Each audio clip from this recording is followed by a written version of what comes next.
जाके छोड़ छोड़ के आने लगे। पता चला कि भाई किसी ने कहा कि टीवी पे आए थे जो कह रहे थे, तो टीवी पे आने पे इतना प्रभाव होता है ये तो मालूम ही नहीं था साहब को, कभी वो आए ही नहीं थे। तो उन्होंने कहा कि अब इसका कोई रखवाला नहीं होगा, अब इसको कोई नहीं बचा सकता है, क्योंकि अब हो गया भस्मासुर वाला हाल। अब उसने महादेव पे हाथ रख दिया। जब तक दुनिया के लोगों के लिए बोल रहे थे चल रहा था, महादेव के लिए नहीं बोलना चाहिए था। 2 दिन बाद उसी टीवी पर खबर आने लगी कि सारे अकाउंट सीज कर दिए गए हैं, गिरफ्तारी का वारंट इशू हो रहा है, इतना केस आ गया, ये हुआ वो हुआ। देखिए क्या हुआ, जिसके कारण आध्यात्मिक ताकत है आपके अंदर, आपने उसी से दुश्मनी ले ली, आपने उन्हीं पे अब अपना दाव खेलना शुरू किया।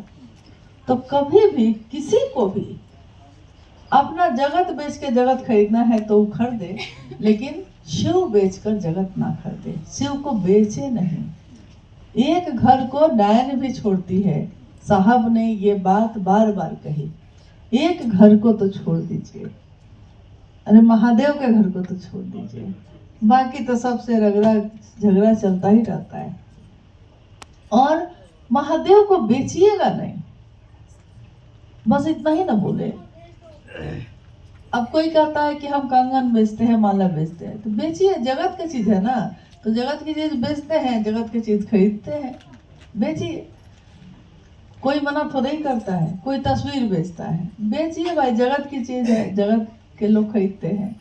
लेकिन शिव चर्चा करने के लिए कोई पैसा लेने लगता है, शिव के चर्चा में भजन गाने के लिए कोई पैसा लेने लगे, ये गलत है, ये काम नहीं करना चाहिए।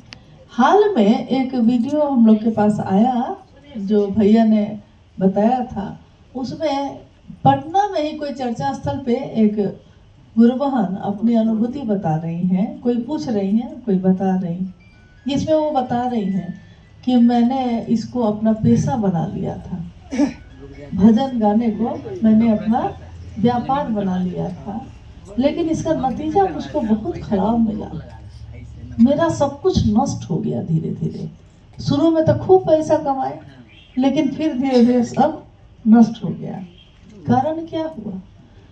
मान लीजिए किसी का गाना गाना किसी का पेशा है, तो उसका तो पैसा है ना, तो वो अपना गाना गा के ले रहा है, लेकिन शिव चर्चा में पैसा नहीं है। ये शिव चर्चा में उसको ये काम नहीं करना चाहिए।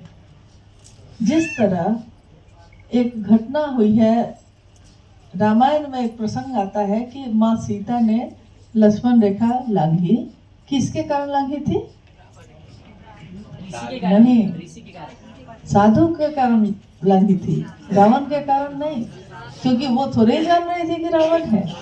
रावण किस भेष में आया था? साधु के भेष में आया था। तो साधु का भेष देख कर उन्होंने लक्ष्मण रेखा पार की, क्योंकि साधु पे विश्वास किया जाता है।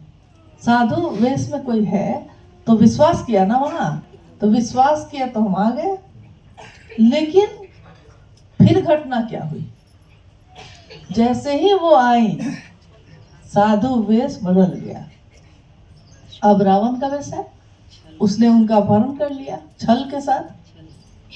अब ये बताइए कि क्या वहां केवल लोग रावण के कारण आहत हुए?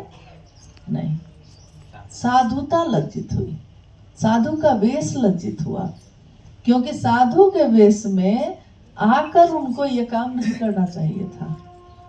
आप रावण है, आपको ये काम करना है, तो रावण ने ये किया। लोग ये कहते रावण ने साधु का वेश बनाकर ये किया, लोग ये कहते हैं, और इसका नतीजा इतना दूरगामी है कि आज कितने साल पहले हुआ है ये? किस युग में हुआ है? और इस युग तक में इसका प्रभाव है कि लोग साधु पे विश्वास नहीं करते। कोई साधु के वेश में आ जाए तो उस पर विश्वास नहीं करते, क्योंकि पहला मन में यही आता है कि पता नहीं ये साधु है भी कि नहीं, कितना दूरगामी है।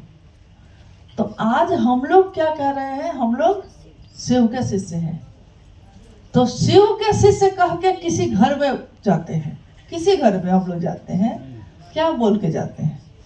यही बोलते हैं ना, शिव के शिष्य हैं। किसी चर्चा स्थल पे गए हैं, क्या बोलते हैं? यही बोलते हैं ना कि शिव के शिष्य आए हैं, हम महादेव के चेला हैं, अरे शिव गुरु का चेला हूँ, साहब की बात सुनाता हूँ, यही ना कहते हैं कि साहब दीदी का बात सुनाने हैं, महादेव का संदेश लेके आए हैं। तो कोई विश्वास करता है, कोई कर लेता है, क्योंकि किसके कारण करता है? महादेव के कारण।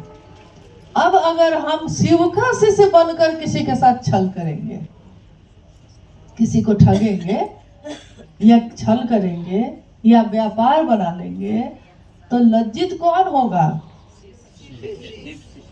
ये बरखा सिन्हा लज्जित होंगी, कोई कमला जी लज्जित होंगी, कोई गणेश जी लज्जित हो जाएंगे, कोई दिनेश जी लज्जित हो जाएंगे? नहीं, ये लज्जित कौन होगा? शिव शिष्यता लज्जित होगी। कलंकित कौन होगा? शिव शिष्यता होगा। गुरु होंगे, हमारे गुरु शिव होंगे कलंकित। हम और आप नहीं, हमारी आपकी औकात क्या? हमको जानता कौन है? अगर हम शिव के शिष्य ना होते तो कौन हम लोग की बात सुनता? कौन शिव चर्चा नहीं करता तो उसकी माइक लगा के जाए तो चौराहे पे कोई सुने उसकी बात बैठ के? कितने जगह से नेता लोग मंच पे भाषण देते रहते हैं और हम लोग गाड़ी गुजार लेते हैं, लेकिन कितने लोगों की गाड़ी रुक जाती है अगर शिव की चर्चा होती रहती है। सही बात है, रुक जाती है, रुक के सुनते हैं। तो देखिए हमारे आपके ऊपर कितनी बड़ी जिम्मेदारी है कि हमारे गुरु शिव कलंकित ना हो, ऐसा कोई काम हम लोग को नहीं करना चाहिए। और अगर हमने तय कर लिया है कि नहीं हम करेंगे ही, तो पहली बात यह है, ये मत बोलिए कि आप शिव शिष्य हैं। कोई शिव शिष्य है तो वो काम करेगा ही नहीं, गलत काम करेगा ही नहीं। लेकिन अगर कोई कर रहा है, जिद है उसको कि करेंगे ही करेंगे, तो तुम बोलो कि तुम्हारा पेशा है ये। जैसे पंडित जी कहते हैं कि भाई ये मेरा पेशा है, हमको दक्षिणा में ये चाहिए, हम पूजा करने के बदले ये पैसा लेंगे, ये मेरा पेशा है। पंडित जी ये कहे, ये नहीं कहे कि हम पुजारी हैं, क्योंकि पुजारी का ये पेशा हो ही नहीं सकता है। वो तो महादेव की पूजा करता है। शिव का शिष्य महादेव का गान करता है, महादेव की महिमा का गान करता है, वो उनका व्यापार नहीं करता है। कम से कम महादेव का चेला तो नहीं करेगा। ये तो साहब ने बार बार कहा, लेकिन हम लोग सुनते ही नहीं हैं, या सुनते भी हैं तो हम लोग मानने को तैयार नहीं हैं। हालांकि लाखों करोड़ों लोग हैं जो सही मनसा से चल रहे हैं। ज्यादा संख्या उन्हीं लोगों की है जो सही मनसा से चल रहे हैं, जो सही तरीके से कर रहे हैं। इसीलिए शिव शिष्यता बढ़ रही है,